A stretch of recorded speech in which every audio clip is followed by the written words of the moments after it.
하겠습니다. 아담이 그의 아내 하와와 동침하매 하와가 임신하여 가인을 낳고 이르되 내가 여호와로 말미암아 덕남하였다 하니라.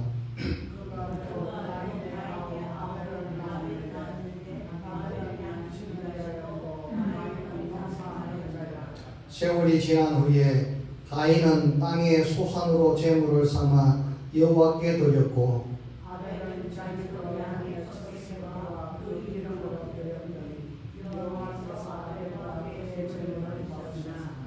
가인과 그의 제물은 받지 아니하신지라. 가인이 몹시 분하여 안색이 변하니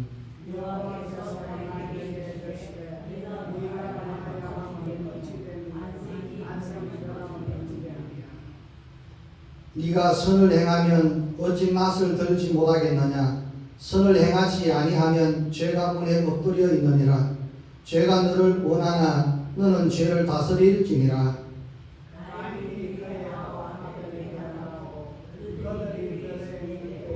가인이 그의 아우 아벨을 쳐 죽이니라. 아멘. 오늘은 동생을 죽인 사람, 가인에 대한 말씀입니다. 이 가인과 아벨에 대해서는 전에 오래전에 주제에 걸쳐서 설교한 적이 있습니다. 그때는 예배에 초점을 맞추어서 두 주에 걸쳐서 설교를 했고, 오늘은 이 살인에 대한 포커스를 가지고 말씀을 나누도록 하겠습니다. 지난주에 타락한 처음 사람 아담과 하와에 대한 말씀을 나눴습니다. 예배를 마치고 식사를 하는 동안에 그런 얘기가 있었어요. 하나님이 에덴 동산에 왜 선악과를 만들어 놔가지고 우리 사람을 타락하게 만들었냐, 그런 얘기가 있었습니다. 하나님이 안 만들어 놓고 그랬으면 우리가 시험 들 일도 없고 유혹받을 일도 없고 타락할 일도 없었는데 하나님이 사람을 타락하게 만들기 위해서 그 해놓은 것이 아니냐, 그런 안 믿어서가 아니고 성경을 볼 때 그런 의무를 가진 그런 마음으로 얘기를 하시는 분이 계셨어요.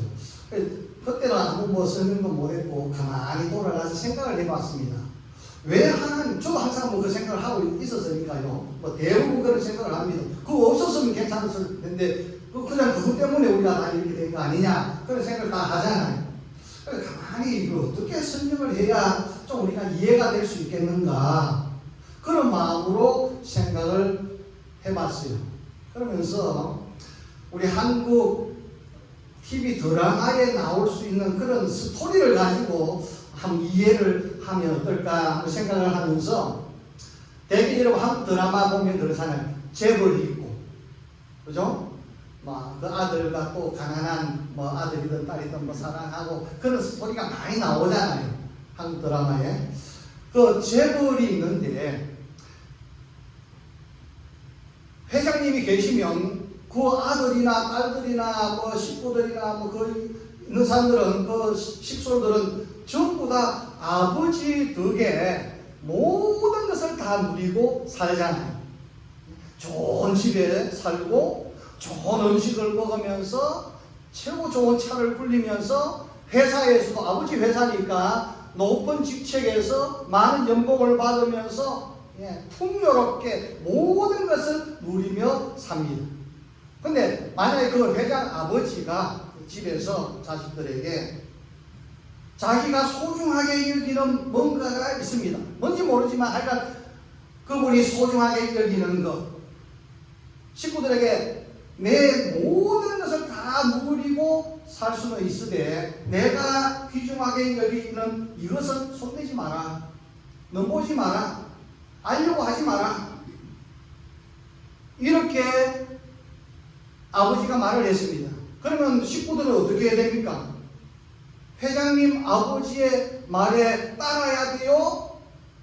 안 따라도 됩니까? 따라야죠.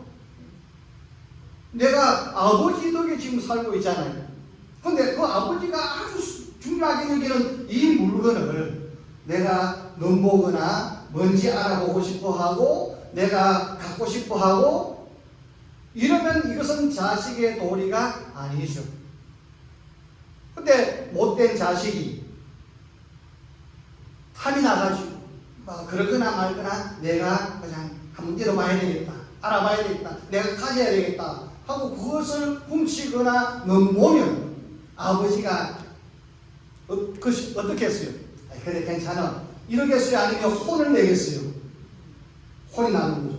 내가 넘보지 말고 탐내지 말고 훔치지 말고 생각도 하지 말라고 그러는데 무슨 짓을 했냐고 하면서 혼이 떨어지지 않겠어요? 그러면서 그 자식에게는 지금까지 누렸던 모든 것을 아마 박탈을 시킬 거예요. 회사에서도 나가라 이놈아, 집에서도 나가라 이놈아. 그러지 않겠어요? 이것이 여러분 자식이 잘못한 거예요? 아버지가 잘못한 거예요? 자식이 잘못한 거죠. 그런 경우가 아닌가 하는 거예요. 아담 하와의 경우가 하나님의 잘못이 아닙니다. 그렇게 선악과를 만드신 하나님, 넘보지 말라고 하신 하나님의 잘못이 아니고 왜 그것을 넘봐요? 탐을 내요? 불순종하고 거역하고 그것을 따먹어버려요. 그렇게 행한 아담과 하와가 잘못한 것이지 하나님 아버지에게는 결코 잘못이 없는 거예요. 조금 이렇게 설명하면 이해가 되려나 모르겠습니다. 완벽한 설명은 아니지만 조금 이해를 돕고자 한번 이런 생각을 해보았어요. 자, 어쨌든 아담과 하와가 그 후에 동침을 해서 오늘 본문에 이제 보면 내용이 이렇습니다. 동침을 해서 아들을 낳았는데 첫 번째 아들이 가인이고 두 번째 또 낳았는데 그 아들이 아벨입니다. 자, 이들이 어느 정도 이제 세월이 가서 성장을 해가지고 일을 할 때가 되었습니다. 한 20-30년 흘렀겠죠? 가인은 농사일을 했습니다. 논밭에 나가서 곡식을 키워서 수확을 하는 이런 농부 일을 했고, 아벨은 저 들판에 나가서 양도 먹이고 염소도 먹이는 이런 목축 일을 했습니다. 이제 또 시간이 흘러가가지고 하나님 앞에 감사해서 예배, 제사지만 오늘 우리로 말하면 예배를 드리는데 아벨은 그 가운데 첫 새끼, 처음으로 태어난 그 양새끼를 말하는 거죠. 그걸 길러가지고 하나님 앞에 제사를 드렸고, 가인은 농사를 지은 수확한 그 곡물 가운데 그냥 한 바가지 떠다가 하나님 앞에 제사를 드렸습니다. 그런데 하나님께서 아벨의 제사는 받으셨고 가인의 제사는 받지 않았다고 말씀하고 있습니다.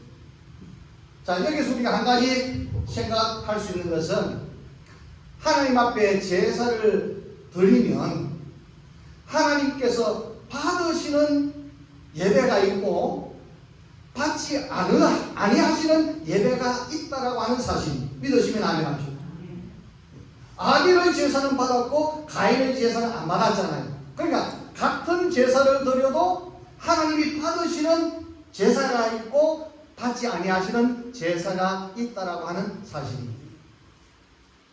그러면 어떻게 하여 아벨의 예배는 하나님이 받으셨는가? 이것을 히브리서 11장 4절에 가서 보니까 믿음으로 아벨은 형 가인보다 더 나은 제사를 드림으로 의로운 자라고 인정받았다고 말씀하고 있습니다. 그러니까는 아벨의 제사를 하나님이 받으신 것은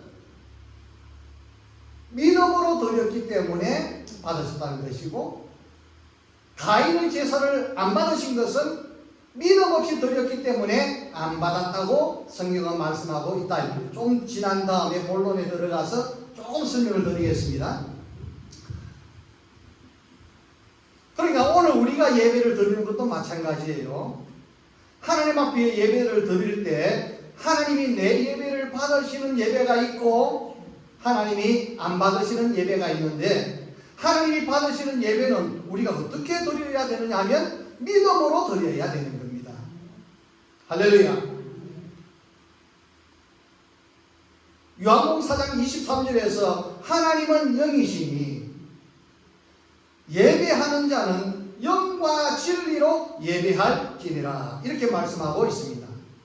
하나님은 영이시기 때문에 예배하는 사람들도 우리의 영, 홀리 스피릿, 하나님의 영이 아니고 마이 스피릿, 그냥 스피릿입니다. 내 영으로 하나님 앞에 예배를 드려야 되는 것이고, 진리로, 진실로, 진정으로, 이 말이죠. 옛날 말로 신령과 진정으로 참으로 드려야 된다는 거예요. 거짓된 예배가 아니고 참된 예배를 드려야 된다, 이 말. 믿으시면 아멘 합시다. 그래서 우리가 예배를 드릴 때는 믿음으로 드려야 됩니다. 전에 말씀을 드렸어요. 예배에는 몇 가지 우리 순수에 다 나오는 요소가 있다고. 찬송이 있죠. 예배 가운데 찬송이 있잖아요. 기도가 있습니다. 뭐 대표기도를 하든 합승기도를 하든 기도가 있습니다. 그 다음에 말씀이 있습니다. 지금 이 설교하고 있잖아요. 이런 하나님의 말씀을 전하는 말씀이 있습니다. 또 감사가 있어요. 하나님의 감사에 우리가 가진 것으로 조금 표현해서 드리는 이런 감사가 있습니다. 그 다음에 마지막 축복 기도를 하는 축복이 있습니다. 이것이 예배 순서에 다 있잖아요. 이런 5가지 예배의 요소가 있습니다. 이 5가지 요소를 영과 진리로, 신령과 진정으로, 믿음으로 해야 된다, 이 말입니다. 찬송을 부를 때 열과 성을 다해서 하나님 앞에 찬송을 해야 되는 겁니다. 할렐루야. 찬송이 예배 순서 가운데 뭐 이렇게 한 순서가 아니고요. 오늘 우리가 지원받은 목적이 바로 그겁니다. 그래서 내가 예배 가운데 하나님 앞에 드릴 수 있는 것은 찬송이에요. 그렇기 때문에 막 힘을 다해서 하나님을 찬송해야 되는 겁니다. 설교 듣는 거 이것 때문에 하나님이 영광 받으시는 건 아니에요. 그래서 하나님 말씀 우리가 배우는 거고 깨닫는 것이고 믿음의 도움을 받는 것이지, 설교 시간이 가장 길지만 이걸 통해서 하나님이 영광 받으시는 건 아니에요. 하나님이 받으시는 것은 우리의 찬송을 통하여 영광을 받으시는 겁니다. 그 목적으로 오늘 하나님이 우리를 지으셨다고 이사야서에 말씀하고 있잖아요. 그래서 찬송을 부를 때는 우리가 힘차게 찬송을 불러야 됩니다. 그 다음에 기도할 때도 이제 대표기도 순서를 맡은 분이 기도하면 기도 잘하나 못하나 이 생각하고 들으면 안 됩니다. 내용이 좋나 안 좋나, 무슨 소리 하냐, 이렇게 생각하면서 기도를 들으면 안 되고, 그 기도에 나의 마음도 담아가지고 똑같은 마음으로 하나님 앞에 기도를 하고 올려드려야 됩니다. 할렐루야. 말씀을 들을 때도 마찬가지고요. 몸은 앉아서 지금 눈을 바라보고 듣고 있는데 마음 좀 빠져나가 있으면 안 되는 거예요.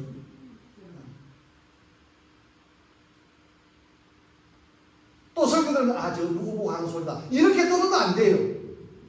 하나님이 나한테 주시는 말씀으로 받아야 돼요. 할렐루야. 감사도 정성을 다해서 하나님 감사합니다 하고 우리가 감사하는 것이고, 그리고 마지막 축복 기도 아멘 하면서 축도를 받고 그 다음에 나가야 돼요. 우리 교회는 없지만 축도, 물론 급한 일이 있어서 가는 경우도 그거는 이해가 됩니다. 그런데 그냥 이 습관적으로 축도할 시간 되면 그냥 먼저 나가가지고 저 딴 일 하고 있는 이런 분들이 계셔요. 우리 교회는 없습니다. 그러면 안 돼요. 예배 순서에 처음부터 끝까지 신령과 진정으로 마음을 다해서 예배를 드려야 된다, 이 말입니다. 이것이 믿음으로 드려지는 예배인 줄로 믿으시면 아멘 합시다.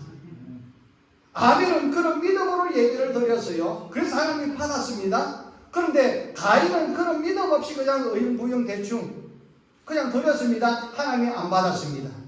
그래가지고 가인은 시험에 들었습니다. 오늘 우리를 말로 말하면 시험에 팍 든 거예요. 안색이 변해버렸어요. 시험 든 사람 보면 안색이 변해 있잖아요. 눈에 독이 들어있고 얼굴이 굳어있고 말투가 거칠고. 가인이 바로 그렇게 시험에 팍 들어버리고, 내 거는 안 받고 제 거는 받고 시험에 들어버린 거예요.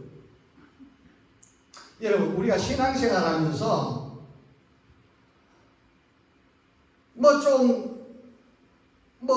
일 때문에 시험은 들지 마십시다. 할렐루야. 하나님 앞에 절대로 시험은 들으면 안 돼요. 시험 들 수 있는 그런 일들이 없을 수는 없어요. 살다 보면. 생기더라도 시험은 들면 안 됩니다. 그러면 남은 손해가 되는 거예요. 하나님 앞에 나만 손해가 된다 이 말이죠. 그 다음에 누가 좀 잘하고 좀 더 낫고 하면 이 가인처럼 시기 질투하고 그러면 안 돼요. 오히려 잘됐다, 축하한다, 기뻐해주고 이래야 되죠. 그래서 여러분, 누가 나보다 더 믿음이 좋고 신앙생활 더 열심히 많이 하고 더 많이 하나님의 또 은혜를 누리고 이런 모습을 보면 시기 질투하고 이렇게 하면 안 되고 참 감사하다고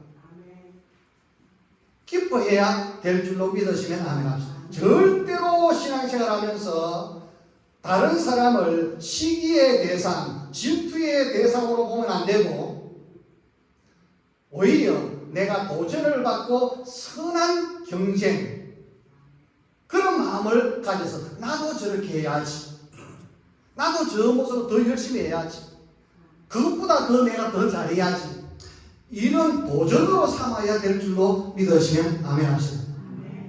이것이 오늘 우리가 가져야 될 신앙인의 바른 자세입니다. 근데 가인은 그렇지를 못했습니다. 그래가지고 시험에 들어가지고 저 새끼 내가 죽이야지 이렇게 된 거예요. 그래서 마침 둘이 저 들판에 있다가 돌멩이 해가지고 그냥 뒤통수를 쳐가지고 그냥 죽여버린 거예요. 앞에서 했으면 피했겠죠. 원래 그냥 갑작스럽게 공격을 받아가지고 맞았던 것 같아요. 하여간 그래서 피살을 당한 겁니다. 동생을 죽인 사람이 되버리고 말았다 이 말이죠. 그래서 오늘 본문을 이제 다 기니까 앞에 잘랐지만 그 뒤로 넘어가서 보면 이 동생을 죽인 일 때문에 가인은 저주를 받는다는 그런 말씀이 나오고, 이제 이리저리 유리반항하는 살인자니까 저 살인자는 손가락질을 받게 되고, 그래서 피해서 또 그냥 이리저리 피해서 다니는 이런 사람이 될 것이라고 말씀을 했고, 그때 가인이 14절에 보니까 이런 말씀이 있습니다. 하나님께 내가 돌아다니다가 사람이 나를 살인자라고 했고 나를 죽일까 두렵습니다 하는 그런 내용이 나와요. 그래서 또 여기에도 많은 분들이 또 이렇게 생각합니다. 아니, 그때는 가인하고 아벨 두 사람뿐이고 이제 아벨을 죽었고 가인 혼자 있는데 왜 누가 가인을 죽인다고 한단 말인가? 이것 때문에 또 여러 가지 해석들을 합니다.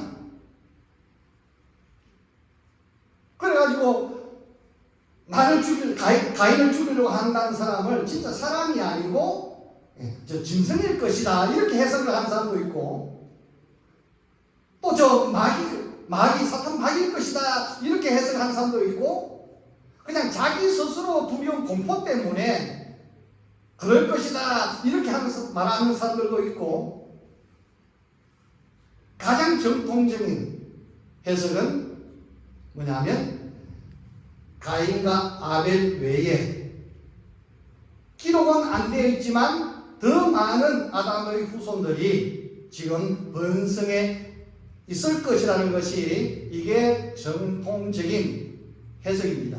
이해가 되시나요? 좀 설명을 드리면, 우리가 건시안적으로 딱 그 구절만 바라보면 아니 가인과 아벨밖에 없고 이제 아벨 동생 죽었고 한 사람인데 누가 나를 죽이느냐, 근데 이게 뭔가 모순이 있다 이렇게 생각을 할 수가 있습니다.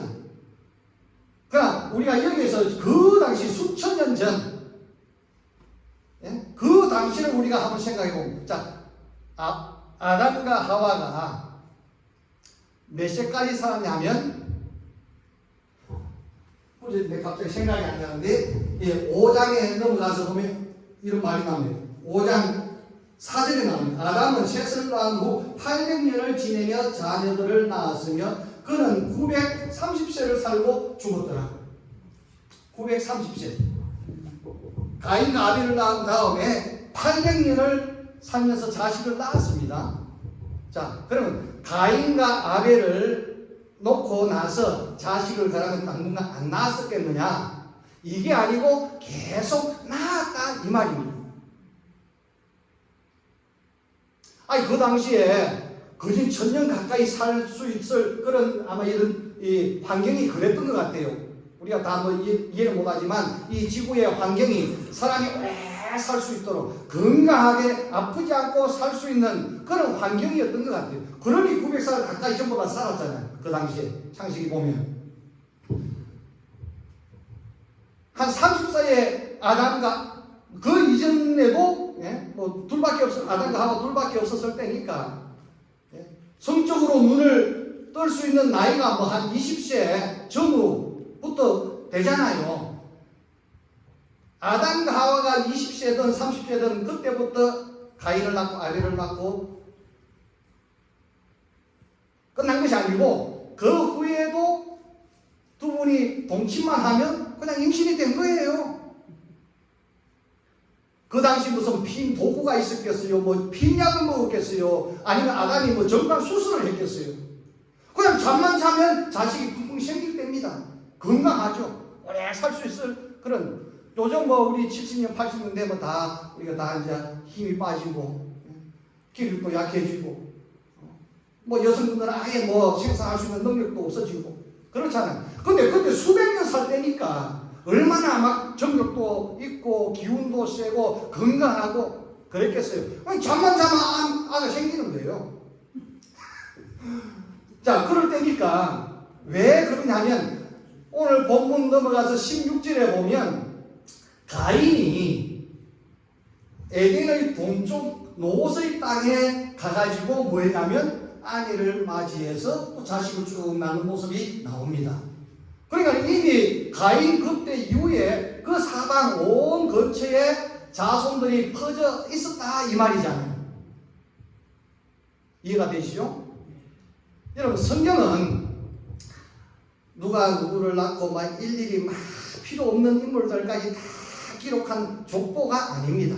아담 때부터 해가지고 예수 그리스도가 오는데 필요한 중요한 인물들만 뼈대만 딱 기록되어 있는 것이지 필요 없는 인물들까지 막 그냥 다 기록된 것이 아니라 이 말이죠. 이해가 되시죠? 그래서 창세기 5장에 보면 이 아담이 아벨 대신에 셋이 중요한 인물이니까 그 다른 자손들도 있지만 셋이라는 그 아들 이름이 나오면서 거기서부터 이제 자손들이 누가 누구를 낳고 몇 세를 살면서 자녀를 낳았더라, 몇 세를 향유하고 죽었더라. 이게 창세기 바로 다음 장 5장의 기록입니다. 그러니까 그 몇백 년을 살면서 자식을 낳았는데 그 자식의 이름이 다 기록된 것은 아니고 중요한 자식의 이름만 보면 다 기록되어 있습니다. 이해가 되시죠? 성경은 다 이렇게 그 뼈대만 기록되어 있는 거예요. 그러니까 아담과 하와가 가인, 아벨, 셋, 요 세 사람만 낳은 게 아니고 이미 가인 가서 결혼할 수 있을 그런 뭐 형제든 사촌이든 뭐든 하여간 그 온 땅에 자손들이 퍼져 있었다 이 말입니다. 그렇기 때문에 가인이 내가 이제 유리함을 방황할 때 저 살인자라고 남들이 나를 이렇게 죽이면 어떻게 합니까? 그때 하나님이 너를 죽인 사람한테 내가 7배의 내가 벌을 줄 것이니까 걱정하지 마라 하면서 뭐 표라고 했는데 무슨 표인지 모르지만 하여간 표를 주었다는 것이 기록되고 있습니다. 어쨌든 여러분 가인은 동생을 돌로 쳐서 죽였습니다. 자 그러면 첫 번째로 가인은 하나님 앞에 예배를, 제사를 잘 드리지를 못한 사람입니다. 여기에서 살인을 하게 된 이제 동기가 생긴 거죠. 예배를 잘 드리지를 못했다 이 말입니다. 여러분, 구약의 제사, 오늘 우리 예배 굉장히 중요해요. 왜냐하면 이 예배를 통해, 내가 예수님을 믿고 나와서 드리는 이 예배를 통해서 이 사람이 구원을 받은 사람이냐 구원을 받지 못한 사람이냐 알 수가 있기 때문에 그렇다는 이야기죠. 사람은 다 죄인들입니다. 그 아담과 하와 이후로 뭐 가인이든 아벨이든 그 모든 사람은 똑같은 죄인들이에요. 살면서 조금 더 뭐 큰 죄를 짓느냐 조금 약한 죄를 짓느냐 이런 차이는 있을 수 있지만 근본적으로 모든 사람은 다 죄인들입니다. 그래서 성경은 모든 사람이 죄를 범하였음에 하나님의 영광에 이르지 못한다고 말씀하고 있습니다. 모든 사람이 다 죄인들이라 이 말이죠. 근데 차이점이 뭐냐 하면 세상 사람들이나 우리나 다 똑같지만 다른 모습이 뭐냐 하면 오늘 우리 예수 믿는 사람들은 하나님 앞에 나와서 이렇게 예배를 드리는 거예요. 주일만 되면 나와서 예배를 드립니다. 그러나 세상 사람들은 예배가 뭔지도 모릅니다. 그냥 살고 있는 거예요. 이런 차이점이 있다라는 이야기입니다. 그러니까 오늘 우리가 예배를 하나님 앞에 나와서 신령과 진정으로 막 예배를 드린다는 것은 내가 똑같은 죄인이지만 용서받은 죄인이라는 얘기고, 하나님을 알지 못하고 뭐 예배가 뭔지도 모르고 사는 사람들은 우리가 똑같은 죄인이지만 용서받지 못한 죄인이라 이 말입니다. 다른 말로 말하면 우리는 구원받은 죄인들이고 저 사람들은 구원을 받지 못한 죄인들이라 이 말이죠. 그런 차이점이 있는 거예요. 그래서 예배가 정말로 중요한 것이다 이 말입니다. 이 예배를 통해서 우리는 하나님 앞에 영광을 돌리고 또 하나님도 만나고 은혜도 받고 할렐루야 이렇게 해야만 한다는 거죠. 여러분, 이 예수 믿는 사람하고 안 믿는 사람하고 하나님이 좀 다르게 만들어 놨으면 금방 알 수가 있겠죠. 예수 믿는 사람들은 아주 예쁘고 잘생기고 예수 안 믿는 사람들은 그냥 하여간 그렇게 생겼다면 딱 보고 이 사람 예수 믿는 사람이구나, 이 사람 안 믿는 사람이구나 알 수가 있지 않겠어요? 예수님을 하나님이 여기 혹을 하나 붙여놔가지고 뭐 예를 들어서 얼굴 말고 이만한 얼굴 해가지고 이게 없는 사람은 예수 믿는 사람이고 이게 붙어있는 사람은 예수를 안 믿는 사람이고 이게 자꾸 작아지는 사람은 열심히 예수를 잘 믿는 사람이고 이게 오히려 자꾸 커지는 사람은 예수를 안 믿는 사람이고 예를 든다면 이런다면 확실하게 구분이 되잖아요. 그죠? 믿는 사람 안 믿는 사람. 근데 하나님은 그렇게 만들어 놓지 않았습니다. 똑같이 만들어 놨어요. 교회에 나오고 예수 믿는 사람보다 안 믿는 사람들이 더 멋지게 이쁘게 잘생길 수도 있고요. 모든 면에서 다 뛰어날 수도 있습니다. 차이가 없는 거예요. 다른 것은 예배에 있는 거예요. 믿으시면 아멘합시다. 그래서 예배는 중요하다는 이야기죠. 하나님은 그 중요하게 여기는 예배를 믿음으로 드리는 예배는 받으시고 믿음으로 드리지 않는 예배는 안 받으신다는 이야기입니다. 자, 그러면 아벨은 믿음으로 히브리서 11장 4절의 말씀을 빌리면 믿음으로 드렸고 가인은 믿음 없이 드렸다는 이야기잖아요. 그럼 그 믿음이라는 것이 뭐냐? 무엇으로 표현이 되었느냐? 오늘 본문에 나오는 말씀을 보면 아벨은 양을 기르면서 첫 새끼와 그 기름으로 드렸다는 거예요. 처음 것으로.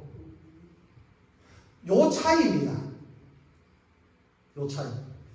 처음 것을 드렸다고 하는 것은, 자, 양이 새끼를 낳았으면 이제 자라가지고 새끼를 처음으로 낳습니다. 그러면은 아벨은 이거는 하나님 앞에 나중에 내가 제사로 드려야지 하고 따로 구분을 한 겁니다. 그러다가 금방 드리는 게 아니고 이게 커야죠. 그래서 이 첫 새끼가, 양의 첫 새끼가 자라는 모습을 보는 거예요. 그리고 더 정성을 들이기, 나중에 이건 하나님 앞에 드릴 거야. 이건 하나님의 것이야. 그것을 볼 때마다 하나님을 생각하는 거예요. 하나님을 의식하는 겁니다. 이런 것이 믿음이라는 이야기죠. 아벨은 그게 없었어요. 아, 예배 드려야 돼? 아이고 하면서 가서 창고에 가서 곡식 한 바가지 떠다가, 아벨도 만약에 곡식으로 드릴 때, 농사 지을 때 따로 땅을 구분해서 여기는 내가 농사 지어서 하나님 앞에 바치야지 하고 따로 구분해서 키워서 수확을 해서 하나님 앞에 그것을 갖다 드렸더라면 하나님이 받았을 거예요. 여러분, 하나님이 양을 드려서 받고 곡식이라서 안 받고 이건 아닙니다. 많은 이제 우리가 설교를 들으면 양을 잡아서 피가 있기 때문에 하나님이 받았다. 가인은 피가 없는 재물이기 때문에 안 받았다. 이렇게 설명을 하는 경우들이 있습니다. 물론 성경을 그렇게 넓게 해석할 수는 있어요. 틀렸다고 말하는 것은 아닙니다. 그런데 성경을 보면 곡물은 안 받고 짐승은 받고 이것은 아니에요. 레위기서 2장 1절부터 그 한 장 전체를 보면 레위기서 2장입니다.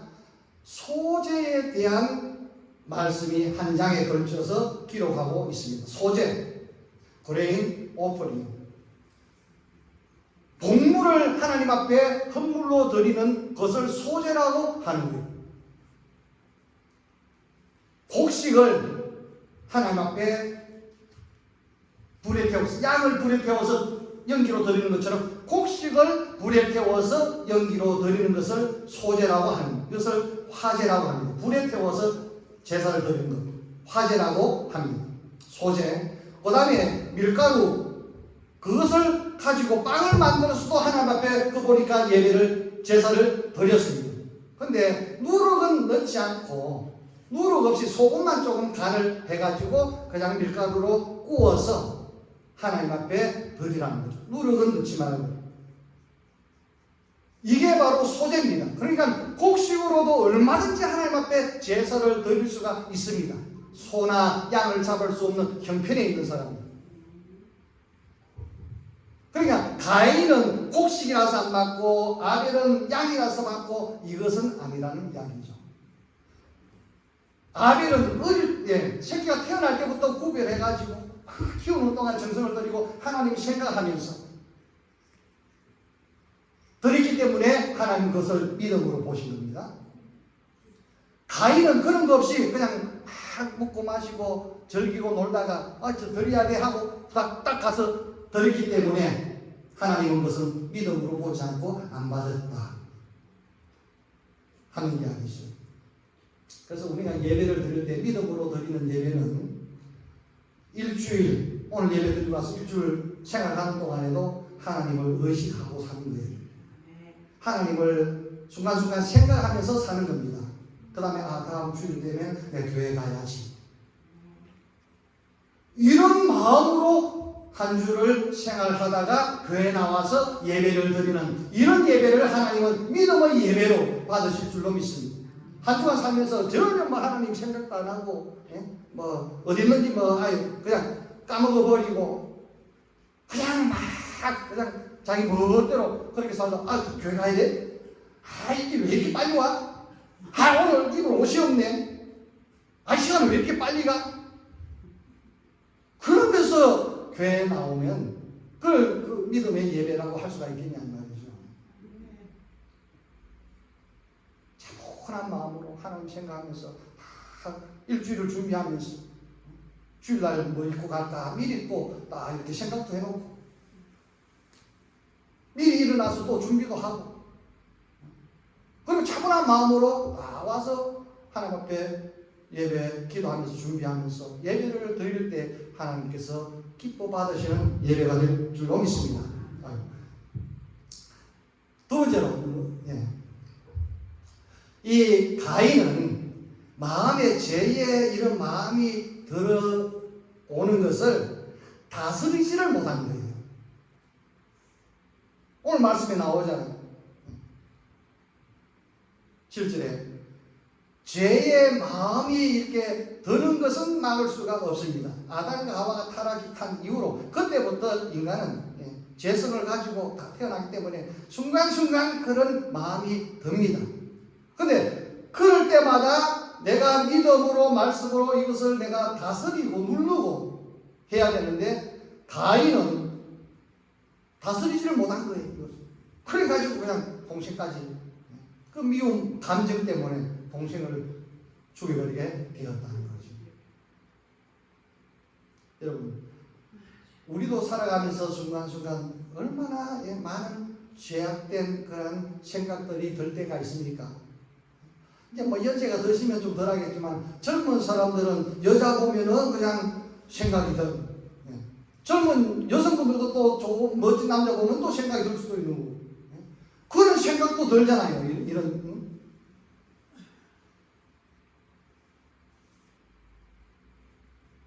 그 외에도 뭐 수도 없이 많은 그런 죄악된 생각이 들지만 그런 생각을 우리가 다스려야 되는 거예요.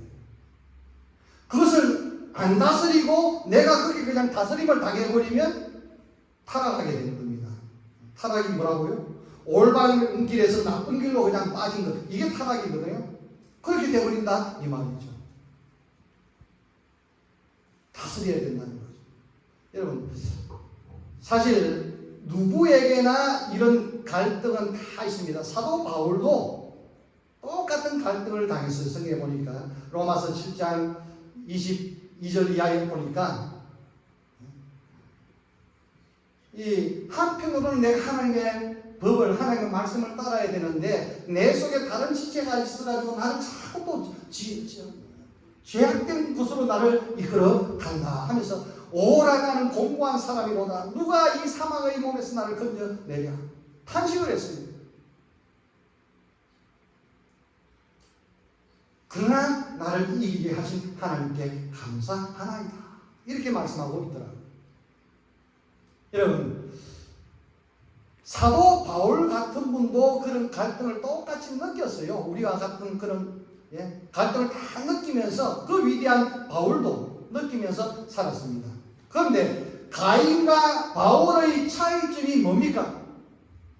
가인은 그 죄악된 마음이 들어왔을 때에 그것을 다스리지 못하고 그냥 넘어진 것이고, 바울은 똑같이 그런 마음의 갈등과 이런 것이 들어왔지만 그것을 다스렸다는 거죠. 오늘 우리들도 여러분 이것을 다스려야 됩니다. 그래야 신앙생활에 승리할 수가 있게 될 줄로 믿습니다.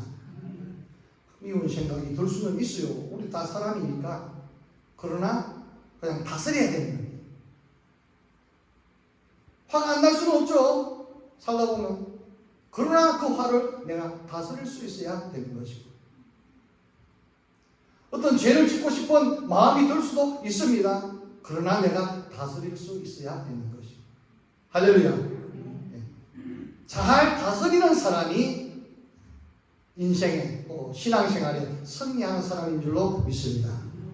세 번째로, 그래서 가인은 동생을 둘이 있을 때 돌로 쳐서 죽인 최초의 살인자가 되어버리고 말았습니다.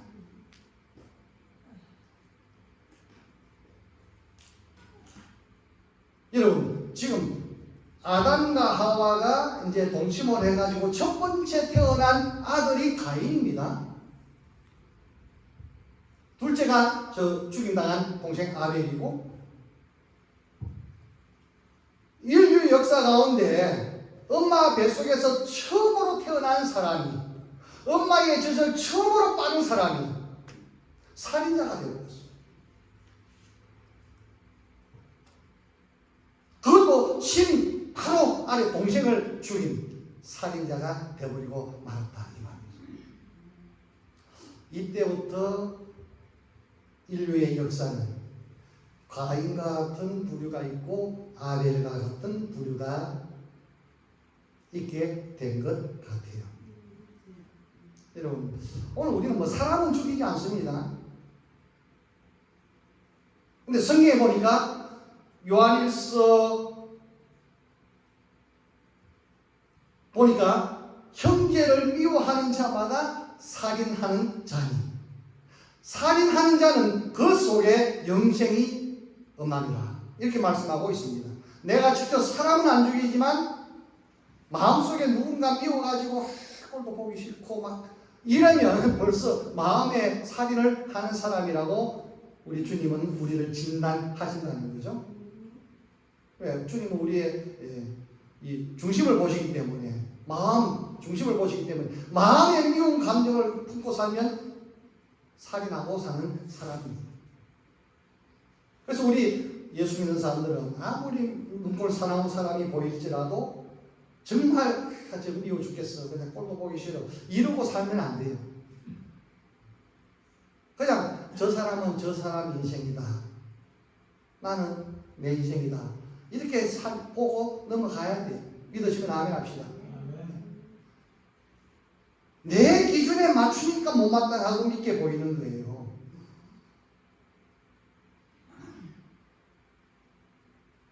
그렇기 때문에 내 눈으로, 내 기준으로 보지 말고 그냥 그 사람 기준으로, 그 사람 눈으로 생각하고 그냥 아, 저 사람 저런 사람이야 하고 미워하면 안 됩니다. 미워하면 내가 살인자가 되니까. 그죠? 미워하면 안 돼요. 그 다음에 이 세상은 가인과 같은 사람, 아벨과 같은 사람, 조금 전에 말씀드린 대로 이렇게 양분화가 되어 있어요. 에덴 동산에서부터, 뭡니까? 가인과 아벨 때부터 이게 인류의 역사입니다. 자, 그러다면 아주 파괴적인 사람, 악랄한 사람, 남에게 해를 입히는 사람, 이런 사람이라면 가인과 같은 부류의 사람이라고 볼 수가 있는 것이고, 그냥 착한 사람, 질서를 지키는 사람,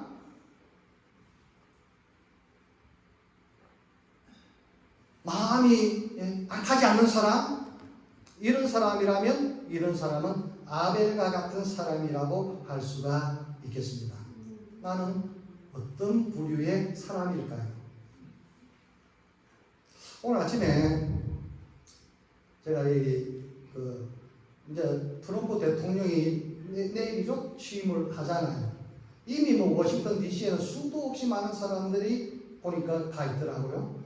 거기 또 영하의 날씨가 돼가지고 엄청나게 추운 것 같아요. 보니까 영상에 보니까 그 링컨 메모리얼 뮤지엄 있는 그 링컨 기념관 앞에 그 사각형의 연못이 있는데 얼음이 꽝꽝 얼려 있고 그 주위에 수도 없이 많은 사람들이, 군중들이 아침부터 그러게 있는데 피켓을 다 들고 있는데 보니까 어떤 사람들이냐, 동성애를 찬성하는 사람들입니다. 낙태를 찬성하는 사람들이에요. 저는 수도 없이 지금까지 몇 달에 걸쳐서 동성애 반대에 대한 그런 간간히 설교를 해왔습니다.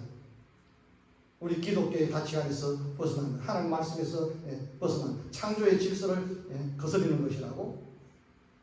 그런 사람들이 빽빽하게, 그래서 트럼프는 독재자라고 그런 깃발을 들고 서 있는 것을 봤습니다. 이걸 보면서 야, 한국이나 미국이나 앞으로 참 힘들겠다 하는 생각을 또 했습니다.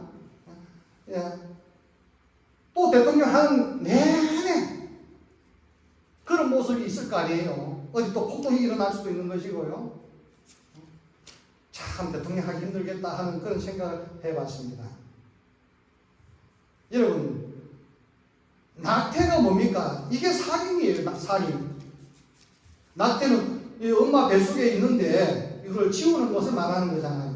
어쩔 수 없는 경우에 뭐 그거는 이해가 되지만 그냥 자기가 즐기기 위해서 아무데나 그냥 애 임신하고 해가지고 뭐마당 지어버리고 뭐 9개월 됐는데도 그냥 지어버리고 이건 완전한 살인입니다. 그걸 찬성하는 사람들이 그냥 꽉 메우고 있어요. 동성애를 찬성하는 사람들이 꽉 메우고 있습니다.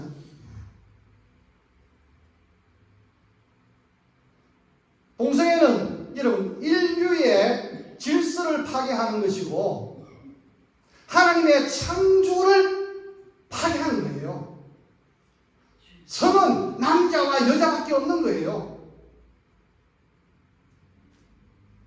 동침을 하려면 남자하고 여자하고만 자야 되는 거예요.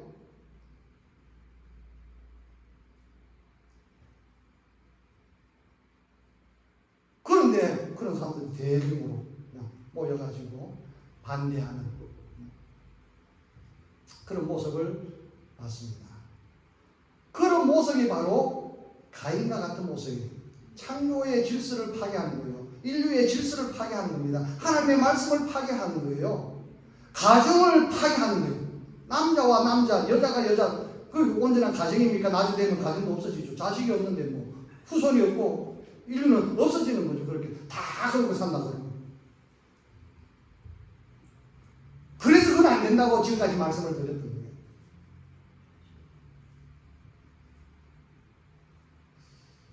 정치적인 얘기는 가급적이 안 하고 싶어요. 왜? 잘못하면 그냥 또 안 되니까. 그래서 그냥 하나님의 말씀에 그건 안 된다 했기 때문에 그거까지만 계속해서 설교를 듣던 것이지.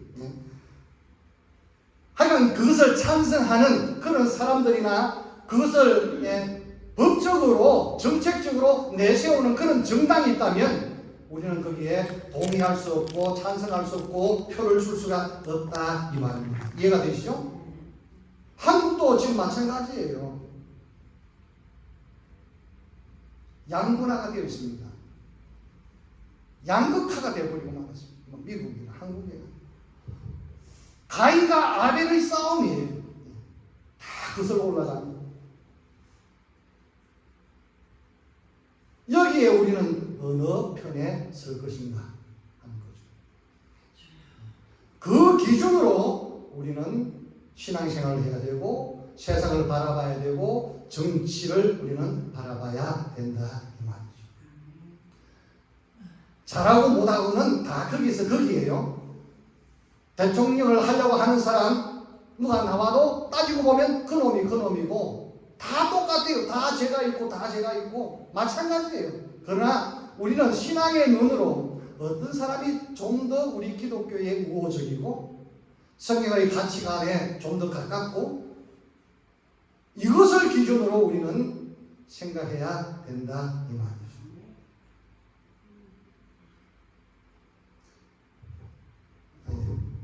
그래서 어쨌든 가인은 최초의 동생을 죽인 살인자가 되었습니다. 자, 여러분, 가인은 하나님의 예배를 믿음으로 드리지 못했고요.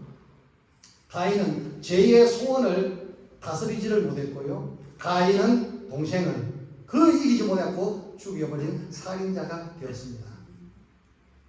자, 오늘 우리는 지금까지는 우리가 어떻게 살았던 상관 없이 앞으로 나의 남은 삶은 어떤 마음과 어떤 자세로 살아야 하느냐 하는 거죠. 참된 예배를 드리면서 살아야 되겠고 죄를 다스리면서 살아야 되겠고 정말 하나님이 보실 때에 선한 마음을 가지고 신앙생활을 해야 될 줄로 믿습니다. 하나님 아버지